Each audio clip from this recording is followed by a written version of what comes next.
प्रधानमंत्री नरेंद्र मोदी ने पीएमओ में हिंदी में कामकाज करने का आदेश जारी किया। अब गृह मंत्रालय में सभी कामकाज हिंदी में होंगे।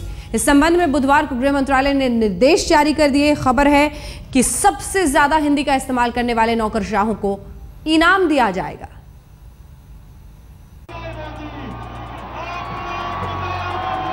गुजराती भले ही प्रधानमंत्री नरेंद्र मोदी की मातृभाषा हो, लेकिन उनके होठों पर हिंदी का राज होता है।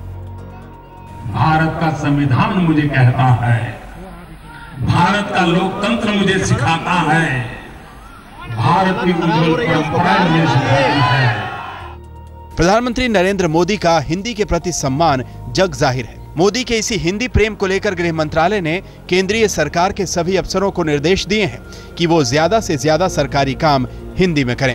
गृह मंत्री राजनाथ सिंह हिंदी को राष्ट्रवाद से जोड़कर देखते हैं, लिहाजा हिंदी को सिर्फ कागजों में राष्ट्रभाषा का दर्जा देने के मूड में नहीं है। नए आदेश के मुताबिक राजभाषा विभाग ये सुनिश्चित करेगा कि मंत्रालयों में ज्यादा से ज्यादा काम हिंदी में किया जाए। इसके अलावा सरकारी अफसर तकरीबन 65% डिक्टेशन हिंदी में दें। हिंदी में सबसे ज्यादा डिक्टेशन देने वालों को नकद इनाम। सरकारी चिट्ठी और फाइलों में कानूनी शब्दों को छोड़कर सरल हिंदी का प्रयोग करें। सबसे पहले 27 मई 2014 को यानी शपथ लेने के 24 घंटे के भीतर मोदी सरकार ने सभी सरकारी दफ्तरों, बैंकों और निगमों को आदेश दिए कि वो इंटरनेट पर हिंदी का हर हाल में इस्तेमाल करें।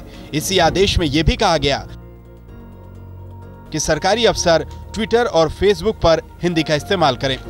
यूट्यूब और नेट की आधिकारिक साइट्स पर अंग्रेजी के साथ साथ हिंदी का इस्तेमाल हो। बहरहाल मोदी के इस हिंदी प्रेम को लेकर दक्षिण भारत में विरोध के स्वर उभरने लगे हैं। इससे पहले कि तमिलनाडु में इस मुद्दे को जयललिता उठा पाती, करुणानिधि ने हिंदी के विरोध के नाम पर राजनीतिक रोटियां सेकनी शुरू कर दी हैं। लेकिन मोदी इन विरोधों से बेफिक्र हैं और उन्होंने राजभाषा हिंदी को असल में राज की भाषा बनाने के लिए कमर कस ली है। हालांकि सरकार के मंत्री संभल कर बयान दे रहे हैं। हमने ये कहा कि हिंदी का जो प्रमोशन है, क्योंकि वो हमारा राज्य भाषा है, तो राज्य भाषा होने के नाते हिंदी को प्रोत्साहन देना चाहिए, हिंदी को आगे बढ़ावा देना चाहिए। इसका मतलब ये नहीं है कि हम जो वहाँ क्षेत्र के भाषाओं का हम अनदेखी कर रहे हैं। वो इस रूप से देखना ही गलत है कि हिंदी को प्रमोशन कर रहे हैं, बाकी भाषाओं को हम नीचे कर रहे हैं। इस नजर से बिल्कुल नहीं देखना चाहिए।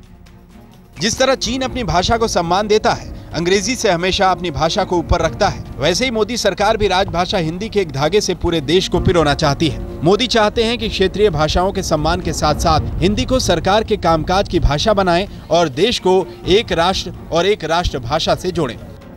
रीमा पराशर और अक्षय सिंह के साथ दीपक शर्मा, दिल्ली, आज तक।